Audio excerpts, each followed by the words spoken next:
baik dan bagus. Dan ketika MK sudah memutuskan dengan mendengar pengaduan dari kawan-kawan kita mahasiswa itu, berarti ini kan sudah menyetujui perjuangan dengan rentetan panjang 27 kali gugatan itu akan menimbulkan katakanlah pejabat-pejabat yang dilahirkan dari high cost. Proses undang-undang ini belum diputuskan, ya akan ada perpecahan. Belum saling sikut nih kan ya?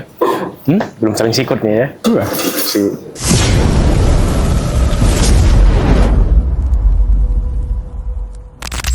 Guys, assalamualaikum warahmatullahi wabarakatuh. Balik lagi di Torpedo guys. Kali ini kita kedatangan tokoh asal Jawa Barat, Kang Dede Macan Yusuf Effendi, sahabat kita sebenarnya nih di teman-teman bang. Oh ya, Ready on call, apapun direspon. Ready on call. Siap. Paling cepat, paling sigap. Responsif lah. Iya. Makanya termasuk ke undangan Torpedo hari ini, Kang Dede mengiyakan. Mantap. siap. Terima kasih Kang. Sama-sama. Terima kasih banyak Kang sudah hadir. Menyempatkan Ini waktu. kebetulan kawan-kawan Torpedo ini tahu kelemahan saya. Apa tuh Kang? Ada kopi, ada kacang. Nah itu saya lemah. Luluh saya kalau ngeliat bagian luluh. Pesan lagi kopi dan Guys, Kang Dede ini aku kenal sebagai Wakil Ketua Komisi 10 waktu itu ya Kang. Iya. Nah di periode ini beliau Wakil Ketua Komisi 2 dan sekarang One Team DPD Partai Golkar Jawa Barat. Partainya salah. Demokrat. DPD Partai Demokrat. Partai Demokrat Jawa Barat. Jawa Barat. One Team ya Kang. One Team. Inilah awak kalau sama artis ini sama pejabat publik ini agak-agak gemetar ya kan? Bang Patan, pokoknya sama Kang Dede kita torpedo terus. Torpedo. Sebagaimana ciri khas torpedo. Tapi kita sebenarnya bertiga ini ada satu kesamaan, Fik. Apa itu? Sama-sama Libra, Fik. Lahir Oktober ini. Semua. Libra juga. Oh, saya September. September. Virgo, Kang. Virgo. Virgo ini Libra itu di KTP satunya. ada dua ternyata. Kang, ini rame Kang. Langsung aja Kang. Baik. PT 0%. Ini nggak jauh dari pernyataan Presiden Prabowo yang mengkritik soal pilkada. Bahwa ya nggak ada salahnya kira-kira dikembalikan ke DPRD. Apakah ini rentetan dari pesan Presiden Prabowo, Kang? Saya sih tidak melihat itu sebagai rentetan. Presiden Prabowo menyampaikan pada saat itu dalam sebuah acara ulang tahun partai, Betul. kekhawatiran pilkada serentak ini akan menimbulkan katakanlah pejabat-pejabat yang dilahirkan dari high cost. Dan kalau pejabat-pejabat dilahirkan dari high cost, tentu kita bisa paham orientasinya tentu adalah bagaimana investasi ini pun juga balik lagi. Ya, nah itu sebabnya muncul pandangan dari beliau yang mengatakan apa tidak lebih baik dikembalikan seperti dulu ya, karena kita pernah melewati nih berbagai fase, kita pernah melewati. Ada fase dipilih DPRD, ada ditunjuk dari pusat, ada dipilih oleh langsung. Kita tinggal melihat. Masukan itu tentunya adalah masukan dari seorang kepala negara yang juga pimpinan partai yang memahami betapa di bawah itu sangat sulit sekali, dan kita harus jadikan ini sebagai masukan. Tujuan utamanya adalah saya bisa memahami beliau menginginkan agar kepala daerah yang lahir itu bukan karena maaf ya money politik yang berlebihan. Nah jadi usulan itu ada sementara kawan-kawan di luar juga yang mengatakan kalau dikembalikan ke DPRD berarti ya money politiknya di DPRD dong. Perpindahan. Soal perpindahan perputaran uang aja. Nah, tetapi lebih mudah mengawasi 50 anggota dewan atau 100 anggota dewan ketimbang jutaan masyarakat. Kemarin coba ingat gak ada kasus cetak uang palsu di Makassar. Itu kan rencananya uang itu buat apa coba? Salah satunya pilkada. Jadi banyak sekali turunan-turunan yang bisa menjadikan akhirnya terjadi itu tadi uang palsu lah, terus kemudian ya uang-uang dari judi dan sebagainya kita nggak tahu. Ya, nah konteksnya apa? Untuk mengawasi anggota DPRD yang segitu itu jauh lebih mudah daripada mengawasi yang lebih banyak. Tetapi konteksnya adalah, kalau ini menurut pribadi kami ya, kita harus dengar semua keinginan masyarakat. Keinginan masyarakat itu adalah mereka ingin jago-jagonya itu tanding. Bukan yang dipaksakan, bukan yang diturunkan, bukan yang dropping kira-kira, ya kan? Jadi oleh karena itu apa? Demokrasi juga harus kita lihat bahwa masyarakat punya partisipasinya, nggak hanya sekedar terima. Karena kan menjadi kepala daerah, bupati atau gubernur itu kan menjadi pemimpinnya mereka. Mereka juga pengen ada partisipasi. Nah inilah yang perlu kita temukan nanti di dalam undang-undang, revisi undang-undang pilkada. Nah jadi konteks daripada ini semua, ini harus kita dudukkan, cari titik temu antara keinginan dari Pak Presiden, keinginan sebagian kawan-kawan, dan juga tadi keinginan rakyat juga harus kita dengarkan sama-sama. Ya soal PT 0% ini Kang, apakah ada kaitannya dengan yang ramai bahwa ini biar pasar bebas aja nih di 2029 ini? Gimana Kang ini mungkin? Kita pisahkan dulu ya. MK setelah 27 kali percobaan untuk menggagalkan PT 0%, baru sekarang. Dan itu tidak terjadi di periode sebelumnya. Jadi ada dua hal. Mungkin MK juga ingin mengembalikan statusnya bahwa MK sekarang ini sudah jauh lebih baik mendengar masukan-masukan dari publik. Nah, memang kalau kita lihat secara konstitusi, setiap warga negara itu berhak dicalonkan dan mencalonkan. Jadi sebetulnya tidak boleh ada pembatas. Pembatas seseorang boleh atau tidak dicalonkan dengan batasan apapun yang dibuat. Menurut saya ini adalah terobosan yang baik dan bagus. Dan ketika MK sudah memutuskan dengan mendengar pengaduan dari kawan-kawan kita mahasiswa itu, berarti ini kan sudah menyetujui perjuangan dengan rentetan panjang 27 kali gugatan itu, akhirnya diputuskan. Ini adalah sebuah kado demokrasi yang harus kita hargai, kita harus apresiasi. Nah, bahwa putusan ini final and binding, mau tidak mau harus dilaksanakan. Nggak bisa tidak. Mau tidak mau harus dilaksanakan. Nah, jadi sekarang siapapun selama dicalonkan oleh partai peserta pemilu, maka dia berhak dicalonkan. Tidak ada lagi batasan berapa persen. Nah, kuncinya adalah, sebagaimana amanat MK, restrukturisasi konstitusi atau constitutional engineering, adalah tinggal kita mengawal, membuat satu terobosan, di mana yang perlu kita jadikan, katakanlah, check and balances-nya. Salah satunya di Undang-Undang Partai Pemilu, Undang-Undang Partai Politik. Jangan sampai semua orang pengen bikin partai politik,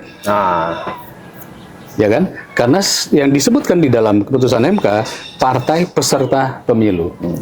Berarti. Tapi kalau dari Kang Dede sendiri melihat, boleh diminum nggak? Boleh, Kang. Boleh ya. Sambil minum. Oke, sambil dicoba. Biar makin lancar. Mantap kopinya. Kopi Aceh. Ini murni Aceh, Kang. Yang jual orang Aceh, Kang. Ya. Aku balik lagi soal tadi, Kang. Baik. Kalau Kang Dede sendiri nih melihat secara politik dengan penghapusan 20 presiden threshold itu, ini sebenarnya peluangnya bisa memperbaiki demokrasi atau ini sebenarnya memperluas? Karena siapapun, apapun itu bisa mendaftarkan kalau saya melihat ini. Ya, pertama kembali tadi ya. Berarti Prima bisa juga ya? Partai Prima. Selama dia peserta pemilu bisa. Nah itu Kang.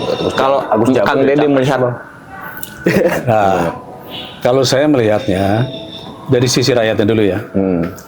Rakyat terpuaskan karena dia bisa lihat ada jago-jagonya yang bertanding.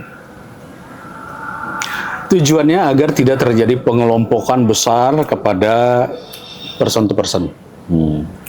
Ada yang tidak atau ada yang ditinggal. Nah, dengan demikian artinya dari situ saja saat ini peserta pemilu let's say 20 berapalah. Ya. Ya berarti kurang lebih akan ada 20 yang punya kesempatan mencalonkan. ya, Ya kan? Ya. Berarti Bang Fatan bisa mencalonkan. bisa Diusung Sama dari asal CQ diusung dari partai mana kan gitu. Itu. Iya. Yang kedua, kita melihat bahwa ini kesempatan masyarakat untuk menilai rekam jejak seseorang. Iya. Karena tidak serta-merta misalnya ada orang punya uang triliunan siap maju presiden tanpa punya rekam jejak. Rekam jejak yang seperti apa? Nah, itulah yang nanti akan kita bahas. Gitu. Nah, ini menyambung yang Bang Patan tadi bilang. Sebenarnya Kang Dede belum menjawab. Itu kan dari versi rakyat. Kalau dari Kang Dedenya, kita belum dengar nih. Ya, kalau kita saat ini, kalau kita melihat ya, karena ini belum diputuskan, belum dibahas lah bersama-sama dengan DPR dan pemerintah. Pertama, saya sebagai pimpinan Komisi 2 tentunya harus lihat amanat MK harus dijalankan. Ya. Diberi kesempatan kalau nggak salah harus dilaksanakan di tahun 2025. Berarti kemungkinan panja akan kita buat.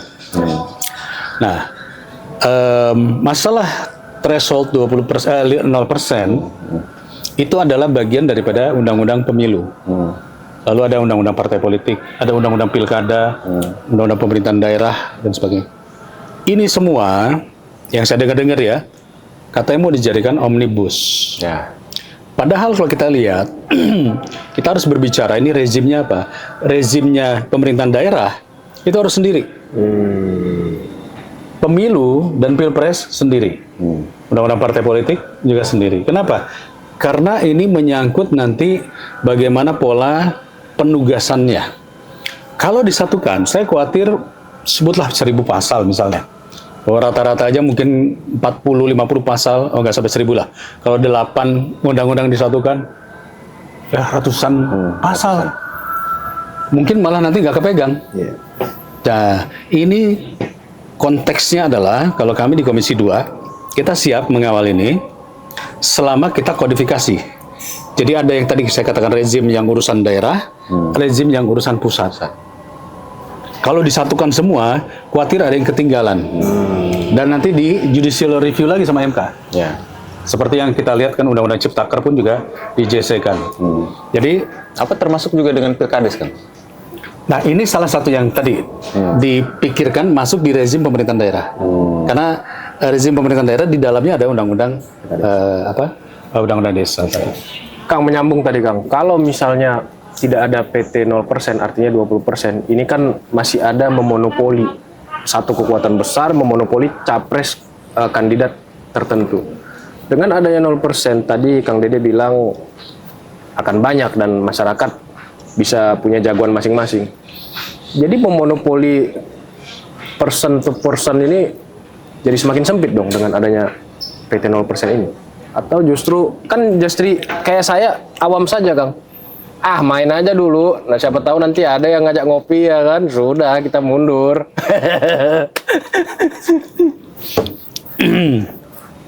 Semua keputusan apapun pasti akan ada yang mensiasatinya. Tetapi yang paling jelas kalau saya melihat keputusan MK itu adalah berpihak kepada hak setiap warga negara. Kedua, bagaimana agar demokrasi kita tidak terkungkung sehingga tadi ada katakanlah monopoli kekuasaan partai. Jadi sekarang punya peran dan peluang yang sama. Tetapi bukan berarti saya tiba-tiba pengen muncul jadi calon presiden. Emang lu siapa? Ada tadi saya katakan rekam jejak, track record, kesiapan ini, kesiapan itu. Kita juga harus melihat partai peserta pemilu. Berarti kita boleh membuat katakanlah rekayasa partai peserta pemilu yang mana yang boleh ikut. Gitu. Supaya tidak semua orang langsung pengen bikin partai hanya untuk sekedar katakanlah tadi minta buat mundur kan, caranya gitu. 86. Jadi tetap menurut kami masih ada ruang-ruang yang diberikan MK untuk kita melakukan rekayasa konstitusi tadi. Siap. Kang, kita pengen tahu dinamika di Komisi 2 sebenarnya. Ini Omnibus Law politik balik apa Komisi 2, Kang? Nah, jujur saya belum tahu. Ini masih tarik ulur kan? Masih tarik ulur. Sebetulnya itu diusulkan dulu oleh Komisi 2 ya. Waktu Bang Doli ketua. Tapi sekarang karena Bang Doli mungkin sudah Dibalik. banyak aktif di balik, saya nggak tahu apakah itu nanti dibalik. Tentu kalau kami nih, saya pimpinan lain kita menginginkan itu dibuat di Komisi 2. tujuan utamanya apa? Saya sering diskusi dengan kawan-kawan para pengamat publik, civil society, NGO, bahwa urusan yang penting bagi negara sebaiknya harus lebih transparan. Keterlibatan publik harus sering dilibatkan. Karena user daripada pemilihan-pemilihan ini adalah rakyat. Jadi kami pun saya harus melihatnya dari kepentingan user. Kepentingan user apa? Ya rakyat. Rakyat menginginkan apa? Itulah yang harus dituangkan di dalam undang-undang. Nah, tapi sekali lagi, ini adalah kami di Komisi 2 kita menginginkannya seperti itu. Ayo, mari kita bikin di Komisi 2. Apakah nanti menjadi omnibus atau menjadi tadi kodifikasi atau menjadi sendiri-sendiri, itu nanti harus kita bahas bersama, ya. Tetapi yang jelas, tentu saya tidak bisa mengatakan domainnya nanti ada di mana. Tentu pimpinan DPR yang lebih mengetahui apakah ini menjadi balik atau di Komisi 2. Ya. Kami Itu PT 0% ini kan juga membuat peran parpol itu sangat sentral. Gitu. Apakah di Komisi 2 ada juga gagasan soal penyederhanaan parpol ini, atau dibuka aja selebar-lebarnya? Oke, saya jujur dulu nih ya. Pertama, kita ini masih dalam keadaan reses. 3 bulan kemarin kita disibukkan oleh pilkada serentak. yes. Terus ya kita panggil itu. Jadi praktis kita jujur kita belum siap ketika MK memutuskan seperti ini. Jadi kita belum duduk karena sidang belum dimulai. Masa sidang dimulai tanggal 20, tentunya 21, 22. Tanggal 22 kita akan panggil Kemendagri terkait soal jadwal pelantikan pilkada serentak yang saat ini masih menunggu MK selesai bersidang atau tidak. Jadi kira-kira kapan nih diskusi soal ini? Saat ini kami sedang meminta tenaga ahli untuk mencoba melihat pasal-pasal mana yang perlu direvisi. Jadi saya belum bisa mengatakan, ya, Ketua Komisi 2 menyampaikan kita duduk dulu deh. Kita duduk, brainstorming, baru kemudian kita bicara sama anggota. Jadi dinamikanya belum ada. Belum ada dinamika karena kita belum rapat. Nanti setelah rapat, ada Bang Mardhani, ada kawan-kawan yang vokal-vokal, kita juga dengarkan. Bang Jul misalnya kan, kita dengarkan seperti apa. Lalu kita undang juga civil society tadi, masyarakat untuk gimana sih pandangan. Karena ini terkait nih antara pilkada serentak, lalu kemudian pemilu, pilpres, termasuk apakah nanti untuk pemilu threshold kita tentunya buat partai-partai yang bisa masuk parlemen, parliamentary threshold, atau mungkin terbuka atau tertutup, atau hybrid. Kita belum tahu. Aku menyambung Bang Patan tadi, Kang. Dalam sistem itu Hanta Yuda menulis presidensialisme setengah hati, Kang.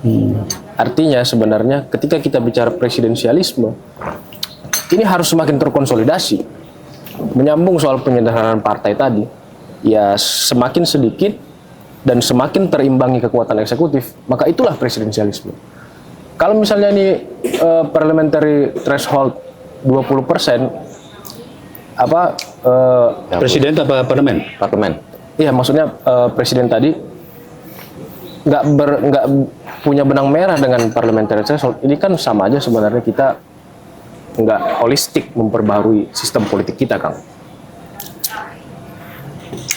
Ya makanya Sekalian gitu loh, Bang. kalau misalnya kita bicara presiden sudah 0%, parlemen mau berapa persen? Kalau mau 0%, bagus, berarti sama-sama 0. Ya kan?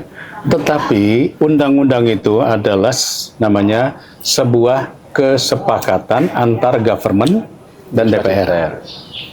Jadi saya belum bisa mengatakan nih, kalau saya sih nalar saya, ya kalau presiden sudah 0%, ya parlemen 0% aja. Atau dibikin berjenjang, Kang. Pusat, DPRD provinsi, DPRD kota. Nah itu tadi, itu salah satu. Apakah pilkada langsung pada level kabupaten atau pada level provinsi saja? Ini pun juga masih exercise ya. Kalau saya pribadi, pilkada langsung itu haknya rakyat. Karena biasanya dia kenal langsung dengan kepala daerah. Kalau provinsi sesuai dengan undang-undang pemerintahan daerah adalah perpanjangan tangan pusat ke daerah. Sebenarnya ditunjuk presiden aja, Kang. Jauh. Bentuknya apapun, artinya tidak langsung harus pemilihan langsung. Bisa saja usulan kepada presiden atau kebalikannya, gitu. Mana yang kita akan pilih, itu exercise yang harus kita lakukan. Siap, ini 20 Januari masuk. 20 Januari sidang dibuka, kita akan menyusun jadwal, 22 kita mulai manggil-manggilin beberapa kawan-kawan pemerintah. Apakah Omnibus Law politik menjadi sangat prioritas di 2025 ini, Kang? Amanat MK itu adalah Undang-Undang Pemilu. Harus dilakukan di 2025. Kita ada prolegnas. Prolegnas kita yang sudah masuk itu Undang-Undang Revisi Undang-Undang ASN. Ini penting juga. Salah satunya yang akan kita revisi itu antara lain adalah mengenai mutasi atau posisi eselon 1, 2, 3, mana yang menjadi pegawai pemerintah daerah, mana yang menjadi pegawai pemerintah pusat. Oke. Kaitannya apa? Setiap pilkada sering terjadi ASN itu terbawa karena mengamankan jabatannya. Kalau di akhirnya terjadi ketidaknetralitasan ASN. Kalau kemudian katakanlah calon incumbent kalah, ini biasanya yang ini akan digeser. Nah, itu sebabnya banyak sekali kita melihat penting juga kita untuk merevisi Undang-Undang ASN ini, terutama untuk mencegah bongkar-membongkar sesuka hatinya. Itu yang pertama ya. Yang kedua, Undang-Undang Pemilu, Undang-Undang Pilkada, sebetulnya kalau mau jujur, itu masih lama. Masih butuh proses. Kan kita bicara 5 tahun lagi ya? Iya, 29. Bisa saja dimulainya di tahun 2026 misalnya. Karena amanat MK dilaksanakan dimulai di tahun 2025. Ya kita tinggal mulai panjanya saja. Karena panja itu nanti akan menuju kepada pelaksanaan revisi. Karena kalau sekarang kita langsung masuk nih, koalisi yang sudah dibangun dengan baik oleh Pak Prabowo, ini nanti suka bergeser-geser. Iya, bergesekan. Nah, saya tentu dari Demokrat, saya diamanatkan. Saat ini kita mendukung kebijakan dari pemerintahan Bapak Prabowo Subianto. Artinya, ini harus dibuktikan dulu bahwa pemerintahan kita berjalan dengan baik dan benar, dan sesuai dengan target. Karena kalau dari sejak dini udah ngomongin soal peta pemilu atau peta pilpres, itu menurut saya nggak elok. Kalau bahasa Medannya itu apa ya namanya? Apa? Ya, nggak pantas. Nggak pantas. Ya kurang elok itulah. Kurang elok lah. Melayu ya. Kurang cocok. Jadi kalau menurut saya ini amanat MK tetap harus kita laksanakan, tetapi kita masih punya timing yang panjang. Kang, ini juga yang menjadi concern kita, Kang ya. Kita punya KPU, kita punya Bawaslu, kita punya DKPP. Sementara ini pilkada itu dan pemilu itu sudah berubah menjadi 5 tahun sekali. Ini otomatis mereka kan 4 tahun tidak akan bekerja, kan? Ya, ini apakah akan dihapuskan? Ini kan dari pusat sampai daerah, bayar staf operasional. Ini pertanyaan yang penting. Karena tadi kan saya katakan, kita harus melihat ada 2 rezim nih, rezim pemerintahan daerah dan rezim pemerintahan pusat, di mana ada pemilu, pilpres dan lain-lain. Jadi kalau konteksnya kita bicara, kalau disatukan dalam tahun yang sama, berat. Yeah. Orang yang sama mengerjakan 2 event yang begitu besar sekali. 28 bulan mereka harus bekerja keras. Ini belum keputusan komisi, tetapi kita mulai sering diskusi, kayaknya harus dipisah antara pilkada serentak dengan pemilu dan pilpres. Pileg dan pilpres. Ya, pileg dan pilpres ini jadi satu rezim nih. Apakah berbarengan atau mungkin berjeda? Oke. Kalau pilkada serentak, ini sebaiknya dipisah dari sini. Nah, kalau akhirnya berbicara itu, maka ada yang fokus kepada pilkada serentak dan ada yang fokus kepada pemilu dan pilpres. Nah, sementara amanat undang-undang mengatakan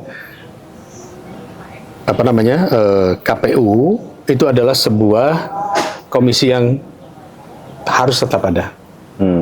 Yaitu KPU dan Bawaslu, berarti di pusat itu tetap harus ada. Pergantian PAW apa itu kan tetap harus diurus tuh. Ya. Tiap tahun bisa berubah.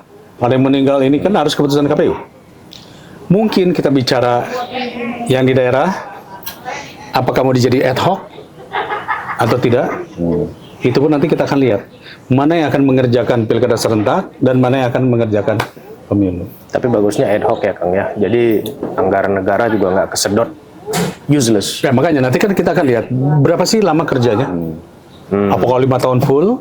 Tapi kalau misalnya pemilu, pilpresnya dan pilkadanya sudah kita bagi 2, maka dari situ kan bisa ketahuan kerjanya berapa lama. Ya. Itu kompleks ini menyusunnya ya, kan? Makanya Kompleks. Satu pilihan itu akan banyak merubah. banyak pimpinan dan anggota Komisi 2 ya jangan cuma pilkada, ini momentum untuk memperbarui secara keseluruhan. Ya, kalau saya sebagai pelaku ya, memang pemilu kemarin tuh sangat brutal. Boleh kita kulik lebih jauh Kang? Habis berapa Kang? Enggak. Jadi gini, kenapa saya katakan? Gimana kan? Ya Alhamdulillah masih 200.000 lah suara saya. Ya. Di tengah kebrutalan itu. Karena targetnya 300.000. Oh iya. Berarti ada loss 100.000. Apa bentuk kebrutalan seperti apa yang Kang temukan di lapangan? Ya, yang jelas cost politiknya menjadi sangat tinggi sekali. Ya. High cost. High cost. Udahlah, kawan-kawan pasti tahu lah. Sering dengar dari podcast lainnya kan. Jadi kawan-kawan yang berhasil masuk di sini, itu ada 2. Itu pejuang yang benar-benar berjuang, yang all out. Ya kan? Ibaratnya kalau punya tanah 2, 1 pasti kejual. Punya mobil 2, 1, dua-duanya malah kejual. Ngeri. Atau mereka yang punya sumber yang begitu besar sekali. Banyak yang besar pun belum tentu masuk juga. Benar, raksasa banyak tumbang. Itulah. Nah ini yang kemudian saya dimandatkan oleh Partai Demokrat.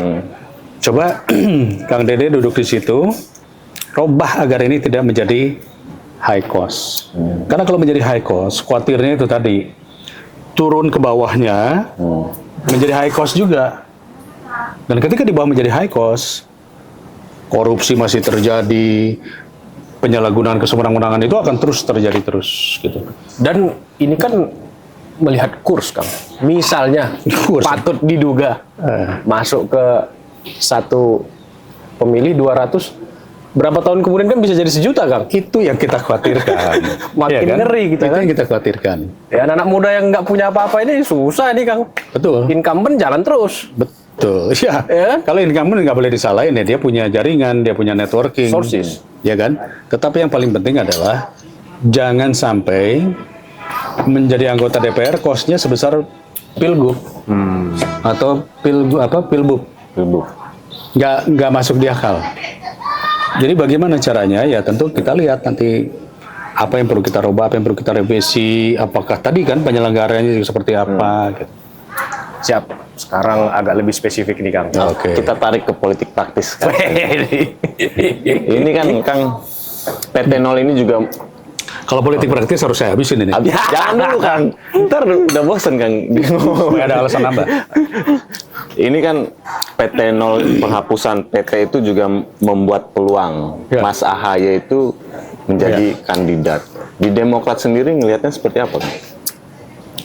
Saya hanya bisa mengatakan begini. Pertama, Mas AHY adalah kader terbaik kita. Ya. Oke. Maka mau tidak mau kita ingin mendorong agar kinerja Mas AHY sebagai Menko Infra itu berhasil. Beliau sebagai salah satu orang yang dipercaya oleh Pak Prabowo, maka kita harus sama-sama mengawal agar beliau berhasil dan menteri-menteri Demokrat berhasil. Ya. Ya kan? Nah, kalau kita bicara apakah ada peluang? Semua orang akan punya peluang. Ya. Tadi kan Bang Fatan aja punya peluang. Ya. Asal diusung partai peserta pemilu. Ini pasti-pasti aja dulu Kang. Mas AHY Kang.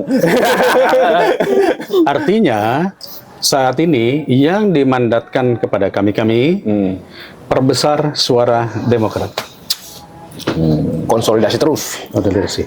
Net. Kita berharap kita masuk 3 besar, artinya dengan target perolehan kursi 80 misalnya, ya kan? Nah, tentu apa yang harus kita lakukan? Bukan mikirin 2029 Pilpres, pikir ini dulu. Gitu. Cukup kan? Itu menjawab kan? Belum kan? Oh, belum. Ini juga ada hubungannya kan di Kim Plus ini, Pik. Semua partai politik artinya punya dong kader terbaik sendiri untuk diajukan sebagai capres atau Pastilah. cawapres. Benar Ya, kan? pasti. Melihat PT ini dihapuskan. Ya. Ini berjalannya waktu di dalam selimut ini akan terjadi perpecahan nggak sih? Saya sih menduga selama proses undang-undang ini belum diputuskan, ya akan ada perpecahan. Belum saling sikut nih Pasti. katanya. Belum saling sikut nih ya. Iya. Bahwa nanti proses undang-undang ini kemudian akan melihat begini tarik ulur, nah dinamika itu akan terjadi. Baru di situ kita bisa melihat, ya kan? Jadi saat ini kalau menurut hemat kami dinamika itu mungkin belum akan terjadi dalam 2 tahun ke depan, belum akan terjadi. Kawan-kawan tunggu dulu lah nanti 2 tahun. Siap. Podcast lagi kita. Membaca suasana. Kang, aku menarik tadi Kang. Kita dapat informasi Ya. ada satu celetukan dari Pak Prabowo terkait Menko Infra, Mas Ketut. Iya, iya, iya. Ini the next ini, Oh, the next. oke. Dan kita monitor juga Iya, iya. perkembangan media sosial dan turun ke bawahnya mendampingi in charge bersama Presiden. Iya, iya. Angin segar ini Kang, kemarin kan agak terganjal tuh sama Anies kah, sama ini kah, akhirnya nggak jadi. Iya, iya. Karpet ini barang ini. Apa yang mau ditanyain? Artinya sangat potensial sekali kan Mas Ketum untuk maju di Pilpres 2029. Sekali lagi ya. Banyak tokoh yang punya kans. Ya. Saya nggak usah sebutin, tapi banyak tokoh punya kans. Kawan-kawan dari Torpedo pasti udah tahu lah. Ini mungkin muncul, ini mungkin munculin. Ya kan? Bahwa Mas Ahaye adalah salah satu yang dipersepsikan. Ya, saya sebagai kader mendoakan dong. Pastilah. Amin. Amin. Ya kan? Tetapi ketika mandat perintah kami di DPR atau di fraksi ataupun di partai adalah sekarang tunjukkan kita bekerja dengan baik ketika kita diberi kesempatan menjadi bagian dari pemerintahan setelah 10 tahun kemarin di luar. Ya. Jadi it's time to prove kebijakan-kebijakan Pak SBY bisakah kita ikut terapkan ya di dalam pemerintahan ini, karena bagaimanapun juga Pak Prabowo kan sangat menghormati Pak SBY, pemikiran-pemikirannya. Ya. Jadi tentu Pak ya Demokrat, Mas Ketum bisa memberikan warna-warna itu. Kalau soal yang tadi dikatakan beliau menyampaikan the next, ya Pak Prabowo yang lebih tahu lah. Tugas kami saat ini bekerja dengan baik, besarkan partai menuju 3 besar. Izin. Siap. Sebenarnya, Fik, pertanyaanmu itu bukan gitu, Fik. Apakah AHY Ini kurang jago nguliknya. menjadi capres sendiri, mencari cawapres lain, apakah akan mengganti posisi Gibran? Itu. Nah ini. Kanan kiri. Gimana, Kang? Kan saya belum dimandatkan untuk mengurus keputusan partai ya. Saya masih dimandatkan untuk ngurus Jawa Barat. bukan KPU. Maaf, bukan KPU, apa namanya? Komisi 2. Komisi 2. Jadi ketika di dalam Komisi 2, tugas kami adalah memperbaiki aturan main. Bahwa nanti aturan main ini akan memberi ruang, memberi jalan bagi Partai Demokrat untuk menjadi lebih besar. Itu kita syukuri. Bahwa nanti kalau sudah menjadi besar, kader-kader terbaiknya punya peluang, apakah itu berkoalisi atau tidak berkoalisi, itu kita syukuri. Yang penting adalah tugas saya nih saat ini hanya bagaimana memperbaiki sistem kita agar sesuai dengan keinginan rakyat. Iya. Kang, Tapi Kak, aku juga ini belum selesai. lagi Kang. Menarik kalau Baik. melihat nama Pak Prabowo dengan AHY Iya. sebagai mungkin ya sebagai cawapres. Ini agak sulit juga melihat komposisinya. Ya. Karena militer ketemu militer itu kan belum pernah dalam republik kita. Ya, Ya dalam politik bisa-bisa aja lah Bang. Apa yang sudah dijawab. Jangan kamu Sudah dijawab. Ya kan Kang? Mungkin aja, semua dimungkinkan. Pokoknya prinsipnya ini kan gacok-gacokan kita ya. Apa sih namanya? Gacok ya saya lupa. Jagoan. Bukan. Apa Di Medan bener tuh, apa gacok. sih namanya? Gacok dicocok-cocokan ya. Iya. Nah, tapi kita mesti perhatikan juga. Rakyat punya keinginan. Ya. Nah, keinginan rakyat inilah yang kita perhatikan. Ya. Karena kalau tadi masih kesannya kayak memaksakan, kan belum tentu sesuai keinginan rakyat. Jadi yang harus dilakukan saat ini, tentu bagi siapapun, membuktikan kepada masyarakat, membuktikan kepada rakyat, bahwa mereka bekerja dengan baik. Baik. Itu yang disebut dengan track record. Gitu. Karena kalau cuma digatuk-gatukan bisa saja dicari ini nanti ke sini, ini nanti ke sini gitu. Tapi ini sekarang menurut saya forumnya belum sampai ke situ. Forumnya adalah membuktikan bahwa kita bisa bekerja dengan baik. Bukan saling masang kuda-kuda ya Kang ya? Kayaknya setahu saya Demokrat nggak pernah dilatih itu Oh iya. untuk masang kuda-kuda ya. Kita tegak lurus. Tegak lurus. Benar. Paten. Ini ketum empat ya Kang, kader di kabinet ya? 4 ya? Gimana? Kader di kabinet 4 ya? Ketum, sekjen, Ketum, Sekjen, Iftita, Yosi. Tapi kan kita juga punya Menteri PU yang sekarang sudah berkata Demokrat. Oh, 5 berarti Kang. Ya, Menteri PU satu lagi apa ya? Saya lupa. Ya, kayaknya 5 lah. Ini nggak mengganggu konsolidasi partai Kang? Ketum, sekjen di kabinet. Ya, Konsolidasi tetap aman ya Kang? kalau saya sih melihatnya,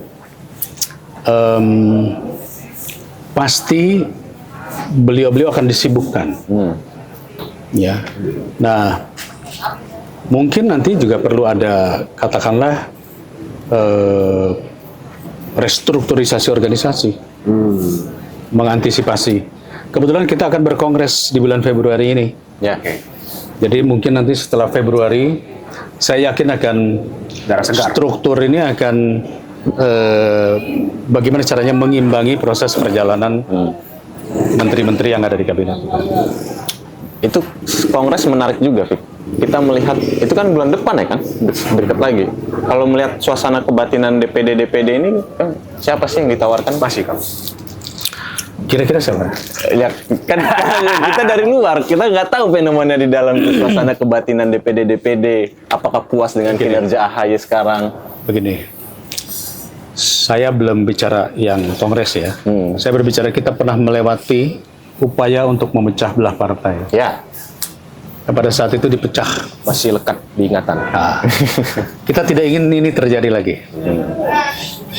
Jadi kita harus paham bahwa kita harus memiliki satu persepsi yang sama. Jangan sampai nanti ada upaya-upaya. Bayangkan proses itulah yang melelahkan 2 tahun, yang membuat elektabilitas Demokrat anjlok. Itu juga salah satu faktor itu, karena lelah kita. Lelah. Jadi kita harus berpikir dengan baik, bagaimana suasana kebatinan kawan-kawan di daerah adalah tidak ingin kejadian itu terulang lagi. Sebagai salah satu elit di Jawa Barat, Muldoko udah dimaafin lah ya Kang ya. Kita sebagai umat Islam harus memaafkan. Tapi tidak melupakan. Tapi tidak. Tapi justru kasus itu membuat Demokrat terkonsolidasi. Menjadi solid, betul. Solid. Sehingga kita menjadi tahu siapa yang Belok. ngajegang, namanya ngajegang. Kalau bahasa Sunda tuh ngajegang. Yang bercabang 2, mana yang solid. Nah, itu sudah dilewati, fase itu sudah dilewati kemarin. Gitu. Paten lengkap. Bang, tapi satu Pak, ini praktik ini kan tidak semudah kalkulasi di atas kertas. Faktanya, fakta politik, Demokrat berada di urutan kedua dari bawah. Itu kan tugas berat juga untuk Mas Ketum. Ya. Di sisi lain Mas Ketum juga punya track record yang sangat kuat secara kepemimpinan di Ya, partai. ya. Untuk merawat itu seperti apa? Ya, saya rasa Kongres ini akan ditetapkan sebuah langkah.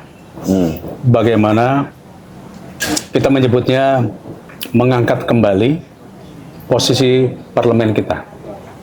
Karena kalau kita punya tokoh kuat, tetapi kita tidak memiliki struktur yang kuat, itu juga akan lemah.